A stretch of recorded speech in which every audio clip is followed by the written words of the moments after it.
This is KATU News at 11 on your side. Tonight, growing concern in Portland's Old Town neighborhood as the city plans to scale back 24/7 operations at the River District Navigation Center, shifting to overnight-only hours. This comes as the city faces a $170 million budget shortfall. Thank you all so much for joining us tonight at 11. I'm Wesley Ogle. Some nearby residents worry the change could bring more people into the area during the day, increasing pressure on a neighborhood they say is already struggling with public safety concerns. Now, they're asking city leaders to reconsider the plan before any final decision is made. KATU's Tanvi Varma joins us now from the live desk. And Tanvi, you've been bringing those concerns to lawmakers, so what did you learn? So Wes, after talking to folks in Old Town, we heard a lot of concerns. Some people who are not concerned as well. We wanted to make sure we brought all of this to the city and lawmakers to see how they can make sure these concerns are addressed before anything is final. Living in Old Town is anything but a walk in the park for Melody Fry. We have like 50% of the apartments that aren't full. And we still have people that we find in those. They break into them. Fry lives at the Yards Apartments next door to the River District Navigation Center. That's a 90-bed shelter that currently operates 24 hours a day. With the city planning to shift the facility to overnight-only operations, she worries the problems she already sees in the neighborhood could get worse. If they have an overnight and people have to stand in line to go in, it's a problem because the people that are at the end of the line that don't get in, they're just going to be putting up tents and hanging out here. Though not everyone in the neighborhood is convinced that the change in shelter operations is going to bring more problems. The problems are already here. It's in the neighborhood. It's not just the shelter.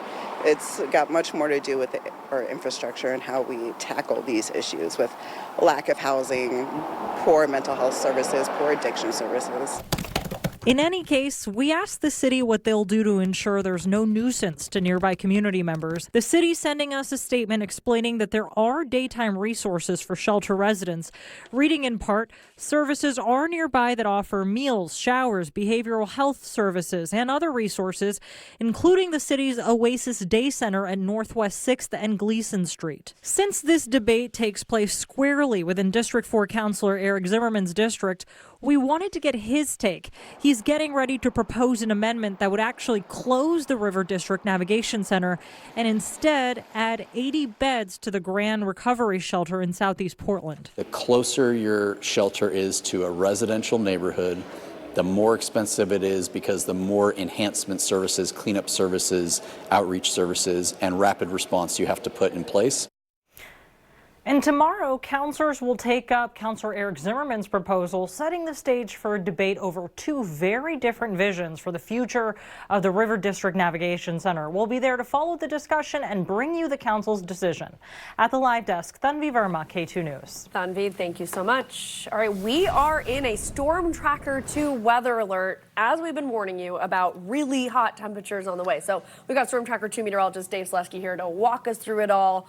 We're talking up to triple digits. We are talking up to triple digits. We're talking the hottest temperatures so far this year. We're talking several days of 90 degrees or hotter. And like Wes just said, good possibility here of seeing our first triple digit temperatures of the year as well. So here are the top three things to know. We still have about 3 days before this all kicks into gear.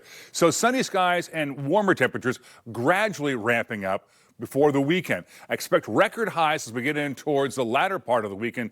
Sunday, first part of next week, Monday and Tuesday, maybe looking at daytime highs, upper 90s to low triple digits. And overnight, if you don't have AC, it's going to feel pretty uncomfortable because even the overnight lows will be well above average for this time of the year. Now, out there this hour, as you can see from our C-Tran camera here in Vancouver, up on top of the library there, clear skies, 60 degrees the current temperature over at Pearson Field. Up on Hood River, great shot there of the bridge. Clear skies as well, and 52 the current temperature at this hour there. Here are the daytime highs today, topped out at 69 for both Portland and Vancouver, 71 in Beaverton, 69 as well for Troutdale, and also 69 down in Aurora. These numbers, though, up into the upper 70s and perhaps low 80s for tomorrow.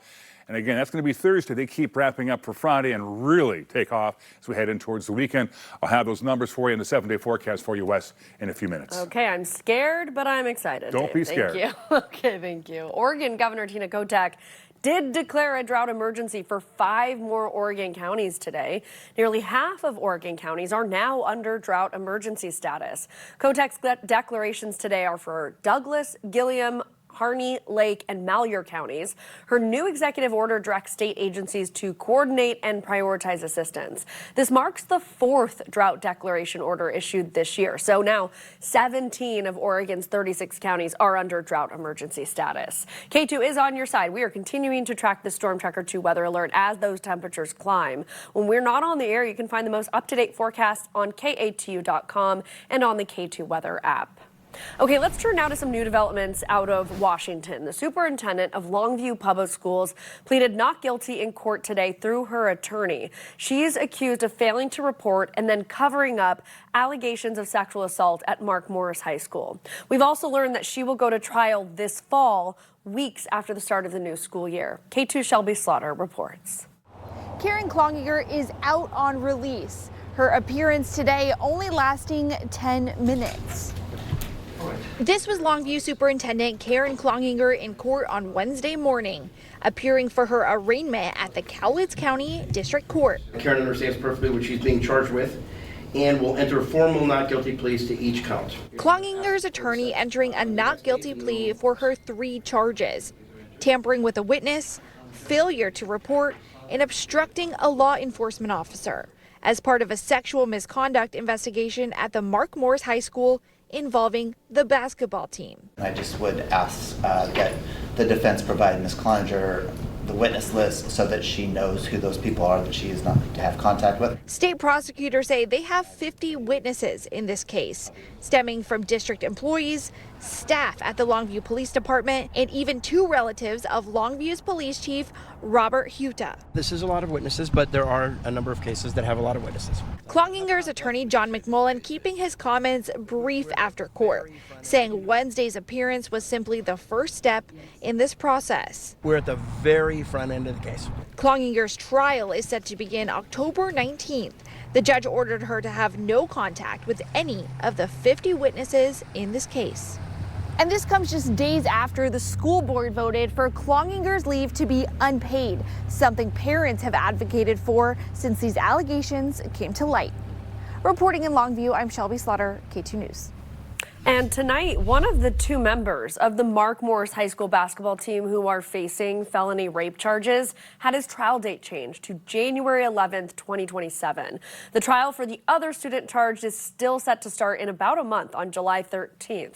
Remember, the victim, a 14-year-old boy on the junior varsity basketball team, told police in graphic detail about numerous alleged assaults dating back to at least late November 2025.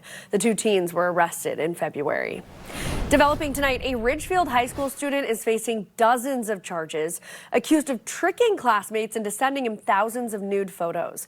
According to court documents, 18-year-old Dennis Antonov showed other students the photos while on a school field trip and said he had around 10,000 hidden photos on his phone. Investigators say he told those students he got the photos by pretending to be a girl. They say he sent boys photos of girls from Google in exchange for photos of themselves. Antonov has been expelled. He is set to be in court again on Friday. Ridgefield School District has released a statement about this, saying in part, quote, "We recognize that incidents of this nature can be distressing for students and families. School counselors and support staff are available to assist students who may be impacted. We encourage any student or family with concerns to reach out to their school administration or counseling staff for support. Student safety remains our top priority, and we are committed to supporting those impacted." Okay, let's turn now to new details on a story that we brought you last year. A Portland man is now behind bars after being accused of killing his girlfriend's 2-year-old daughter more than a year after the child was found unresponsive at Blue Lake Park. The Multnomah County Sheriff's Office says 28-year-old Dyson Ruda was arrested this morning.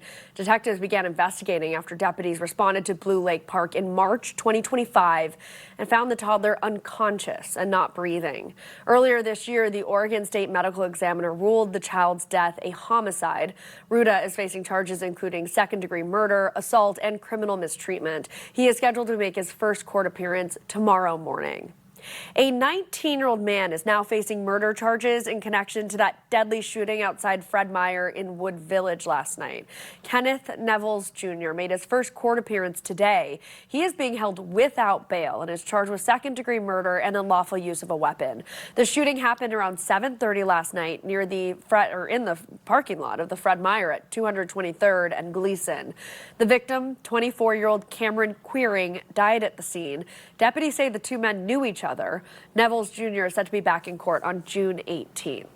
The city of Wood Village released a statement on this deadly shooting saying, quote, "This tragedy has left a lasting impact on the victim's family, witnesses, local businesses, and community members who were present or affected. The city of Wood Village remains committed to supporting efforts that enhance safety, strengthen community partnerships, and improve quality of life for all."